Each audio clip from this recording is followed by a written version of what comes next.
এটা পৰীক্ষা আৰু 22 লাখ ছাত্ৰ ছাত্ৰীৰ সপোন তাৰ পাছত হঠাৎ খবৰ আহে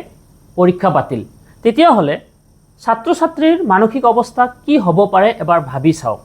প্ৰসংগ নিট 2026 যোৱা 3 মে তাৰিখত NTA অনুষ্ঠিত কৰিছিল নিট এক্সাম আৰু এইবাৰৰ নিট পৰীক্ষাত 22 লাখ ছাত্ৰ ছাত্ৰী অৱতীৰ্ণ হৈছিল কিন্তু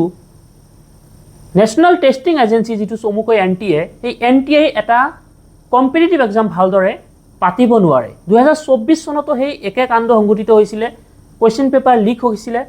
আৰু এই বছৰো তাৰ পুনৰাবৃত্তি হৈছে যাৰ ফলত পৰীক্ষা নিকি আকৌ বাতিল কৰিব লগা হৈছে আৰু এটো কোনো লৰা ধেমালি নহয়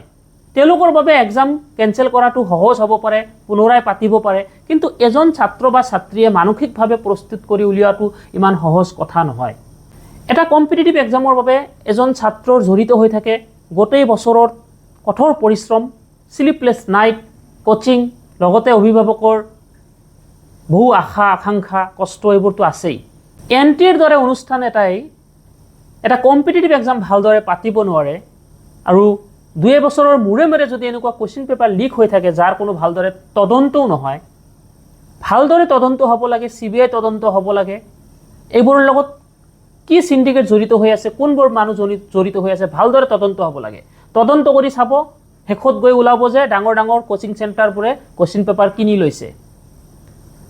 কোচিং সেন্টাৰবোৰে বছৰৰ হেখত গৈ এইটোৱে বিচাৰে যে তেওঁলোকৰ এটা ভাল বেনাৰ পোষ্টাৰ হওক তাতে নাম সন্নিবিষ্ট থাকক ইমানজন ছাত্ৰ ছাত্ৰীয়ে সিট পাইছে কিছুমান কোচিং সেন্টাৰ আছে ৰেংক 1 2 3 ৰ কাৰণে ব্যস্ত গতিকে ডাঙৰ ডাঙৰ সিন্ডিকেট জড়িত হৈ আছে ইয়াতে এই দুই এজন ছাত্ৰই কিনি লোৱা বস্তু নহয় এটো ভালদৰে তদন্ত হ'ব লাগে CBI তদন্ত হ'ব লাগে কাৰণ এনেকুৱা পৰিস্থিতিত ছাত্ৰ ছাত্ৰীসকলৰ মানসিক অৱস্থা কি হ'ব পাৰে তেওঁলোকে নিজকে আকৌ মানে পৰিশ্ৰম কৰি আকৌ পৰৱৰ্তী পৰীক্ষাৰ বাবে প্ৰস্তুত কৰি উলিওৱাটো কম সময়ৰ ভিতৰত ইমান সহজ কথা নহয় আৰু এনেকুৱা পৰিস্থিতিত যদি এজন ছাত্ৰ বা ছাত্ৰীয়ে কিবা ডাঙৰ সিদ্ধান্ত ল'ব লগা হয় তাৰ বাবে দায়ী কোন হ'ব